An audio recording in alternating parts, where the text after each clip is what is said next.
গুরুত্বপূর্ণ আলোচনা হয়েছে। আসলে অনেকে এখানে বিজ্ঞজনরা আছেন, আমি ওই দায়িত্বের কারণে আর কি বেশি দায়িত্বের চাপ নিতে হচ্ছে, এগুলো সংগঠনের দায়িত্বে আছি এই হিসেবে। কিন্তু এখানে অনেক দাগভূমিয়ার যারা সবসময় থাকেন, দাগভূমিয়াকে আগলে রেখেছেন, এরকম অনেকে আছেন।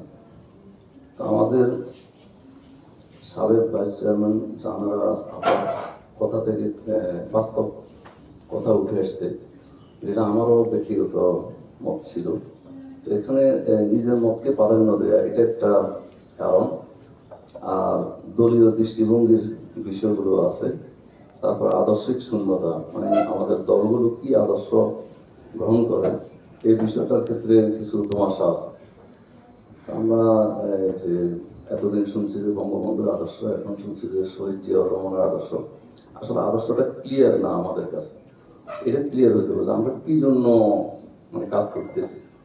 যে আমাদের বাংলাদেশ জামাত ইসলামের আদর্শ যে আমরা কোরআন সুন্নাহর দৃষ্টিতে বলি, তো এটা তো আমরা চিন্তা গবেষণার মাধ্যমে যারা ইসলামিক স্কলাররা আছেন তারা আমাদের কোনো মতের ভুল হলে সেটাকে আমরা কোরআনের দৃষ্টিতে সংশোধন করে নিই।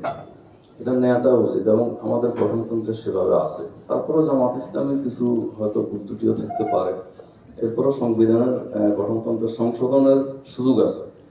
কিন্তু আমাদের অন্যান্য যারা বন্ধু সংগঠন আছেন তাদের আদর্শিক দৃষ্টিভঙ্গিগুলো আমাদের কাছে পুরোপুরি ক্লিয়ার না, এবং ওনাদের দলীয় কর্মীরাও পুরোপুরি জানেন কিনা এটা হলো বিষয়। অনেকটাই ধরেন ব্যক্তি কেন্দ্রিক ওনারা দল গড়ে তোলেন। তো ব্যক্তির এখানে যদি কোনো ধরনের পাওয়া না পাওয়ার হিসাব